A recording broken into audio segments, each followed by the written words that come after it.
Θέλω να φύγεις από καταστάσεις στις οποίες δεν χωράς. Είτε αυτό λέγεται δουλειά, σχέση, καθημερινότητα, οτιδήποτε νιώθεις ότι σε κάνει να ασφικτιάς, οτιδήποτε είναι μικρότερο από εσένα, μικρότερο από αυτό που θέλεις ή από αυτό που επρόκειτο να γίνεις ή θέλεις να γίνεις και βλέπεις ότι αυτό δεν μπορεί να χωρέσει εκεί μέσα, θα πρέπει να φύγεις από αυτό το πράγμα.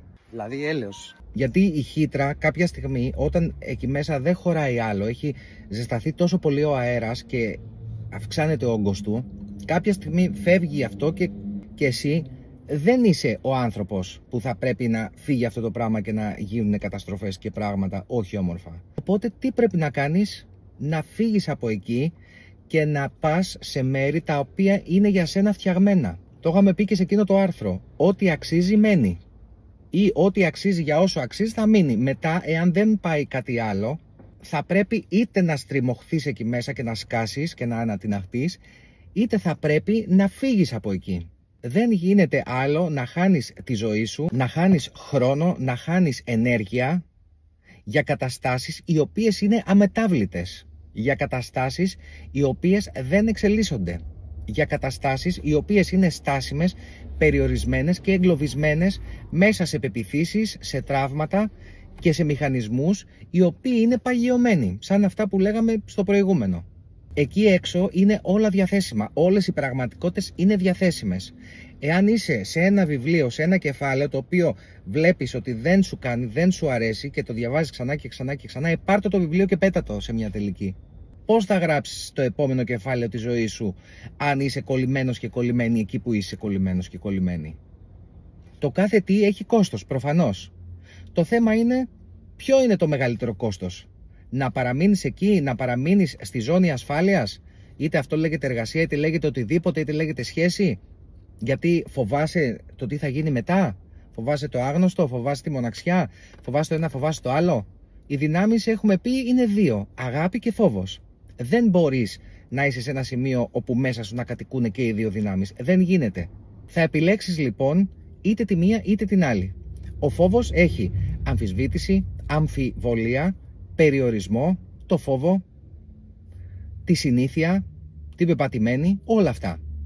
Η αγάπη από την άλλη έχει επέκταση, εμπιστοσύνη, πίστη, μέσα, πάνω, έξω, σε άλλους ανθρώπους, σε άλλες καταστάσεις, σε άλλες πιθανότητες.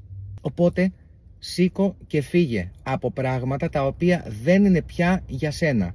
Και επειδή είχαμε και χθες μία συζήτηση για αυτό το βιβλίο, το κομμάτι που λείπει συναντά το μεγάλο Ο, αυτό το κομμάτι δεν μπορεί να χωρέσει άλλο εκεί πέρα.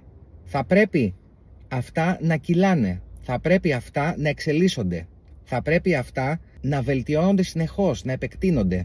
Η ζωή είναι πολύ μικρή, αυτή εδώ τουλάχιστον που γνωρίζουμε, για να την σπαταλάμε για τα ίδια και τα ίδια και τα ίδια πράγματα και μονοπάτια τα οποία έχουν αδιέξοδο, τα οποία δεν μπορείς να προχωρήσεις άλλο, είναι αδιέξοδος. Δηλαδή να προσπαθείς, πόσο πια να προσπαθείς για κάτι που βλέπεις ότι δεν κάνει, ρε παιδί μου, δεν κάνει, δεν χωράς εκεί πέρα. Πόσο πρέπει να προσπαθήσεις? Άρα τι θα κάνεις? Θα μείνεις εκεί στο αδιέξοδο και θα αφήσεις πίσω κάπου να υπάρχει και να σβήσει ένας άλλος εαυτός, τόσοι άλλοι αυτοί, τόσες άλλες πιθανότητες, τόσες δουλειές στις οποίες μπορείς να πας και να διαπρέψεις και να βοηθήσεις και να λάβεις, τόσοι άλλοι άνθρωποι που μπορούν να εκτιμήσουν τι είσαι, να σου δώσουν και να δώσεις, τόσες άλλες εμπειρίες, τόποι, γειτονιές. Άλλαξε τα όλα. Περνώντας από αυτή την πύλη και την κάθε πύλη, κάθε μέρα μπορεί να είναι πύλη, δεν είναι τώρα το 8-8 και τα ηλιοστάσια και όλα αυτά. Κάθε μέρα είναι συνεχώς μία πύλη. Ζυγαριά, επιλογή, κβαντικές επιλογές, πύλες, συνέχεια. Εμείς δημιουργούμε τις πύλες, δεν χρειάζεται να περιμένουμε την πύλη του λέοντα και του κάθε λέοντα. Άλλαξε τα όλα. Για να τα αλλάξεις όμως όλα και να δεις τι σου κάνει και τι δεν σου κάνει και πού χωράς και πού δεν χωράς, πρέπει να έχεις αυτή την ιερή αρχή. Πάρτο το βιβλίο μου, Πληρότητα ζωής, ένας σύντομος οδηγός. Πάρτο. Δεν έχει να κάνει μόνο με το πολυσιακό. Να ξέρεις, οι συγγραφείς 1 ευρώ παίρνουν το βιβλίο, αν δεν το πάρεις από το χέρι τους. Δεν είναι ότι έγινε εκεί κάτι. Πάρτο. Ιερή αρχή. Εάν δεν ξέρεις ποιος είσαι, αν δεν ξέρεις ποια είσαι, ποια είναι η ιεραρχία σου, τι έχει προτεραιότητα, τι δεν έχει, ποιες είναι οι συνθήκες θα σε επηρεάζουν ή εσύ θα επηρεάζεις συνθήκες. Χθες, ας πούμε, τι ωραία, για όσους ξέρουν, τι ωραία να μπορείς να κάνεις ακαρία υλοποίηση. Να θες αυτό και να το βρίσκεις. Να θες το άλλο και να το βρίσκεις. Γιατί όταν είσαι στη ροή. Ευχαριστώ. Και έρχονται. Σου λέει δώσε. Λοιπόν, όταν είσαι στη ροή όλα γίνονται. Όταν είσαι στο μονοπάτι σου το ξέρεις. Και στην άλλη ερώτηση που κάποιος μου έκανε, το ξέρεις. Απλά το ξέρεις ότι είσαι στο μονοπάτι σου. Και όταν το νιώσεις, έχεις την εμπιστοσύνη, μετά θα το μάθεις και θα το ξέρεις. Και όταν μπεις σε αυτή τη διαδικασία και κινείσαι προς τόπους και μέρη που είναι για σένα ή που τέλος πάντων πρέπει να φύγεις από εκεί να πας κάπου αλλού, θα έρθει και θα στο επιβεβαιώσει με σημάδια.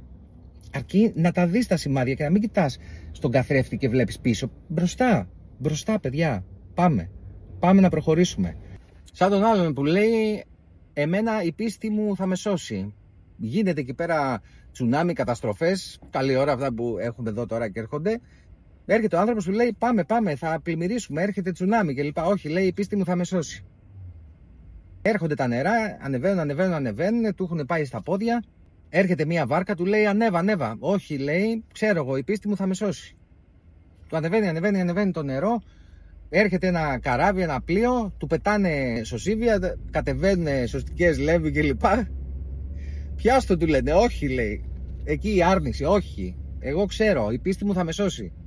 Του έχει φτάσει εδώ το νερό, σκάνε και 3 ελικόπτερα από πάνω, του πετάνε σκοινιά, ανέβα. Η πίστη μου θα με σώσει, πνίγεται, πέθανε. Πάει πάνω, εκεί στο στέκ, στο ενδιάμεσο, λέει θέλω τον Άγιο Πέτρο τώρα, θέλω να υποβάλω παράπονα. Λέει μισό λεπτό κύριε.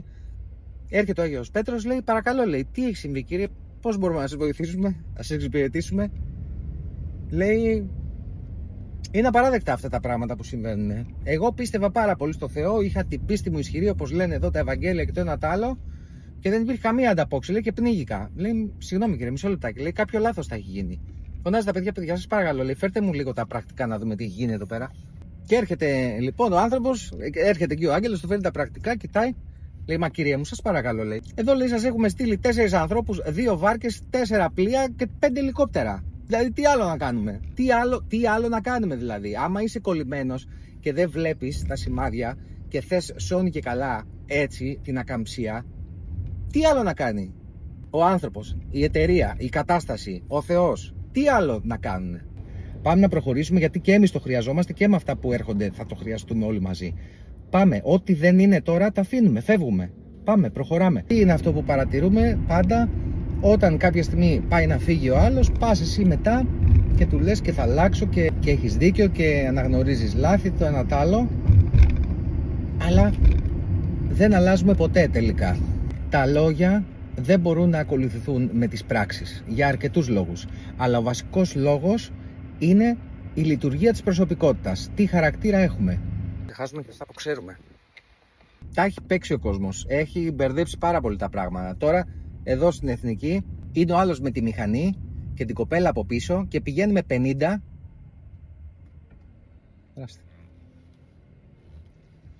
Και πηγαίνει με 50 στην Εθνική, έστω στη δεξιά λωρίδα.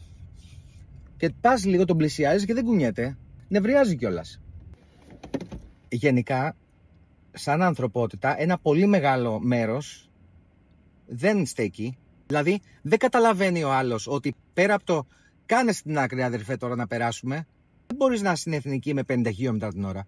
Δεν θα πρέπει ο άλλος σώνει και καλά να κάνει αριστερά να σε περάσει και εσύ να κάνεις βόλτα και κρουαζιέρα στην Εθνική με 50 χιλιόμετρα, γιατί καταρχάς είναι επικίνδυνο. Θα σου έρθει κανείς και θα σε περάσει από πάνω. Όχι, εγώ εκεί. Εκεί και όλοι θα κάνετε ουρά από πίσω. Όλοι. Γιατί έτσι. Οπότε τι πρέπει να κάνεις? Να φύγεις από εκεί και να πας σε μέρη τα οποία είναι για σένα φτιαγμένα. Εκεί έξω είναι όλα διαθέσιμα. Όλες οι πραγματικότητες είναι διαθέσιμες. Πώς θα γράψεις το επόμενο κεφάλαιο της ζωής σου αν είσαι κολλημένος και κολλημένη εκεί που είσαι κολλημένος και κολλημένη?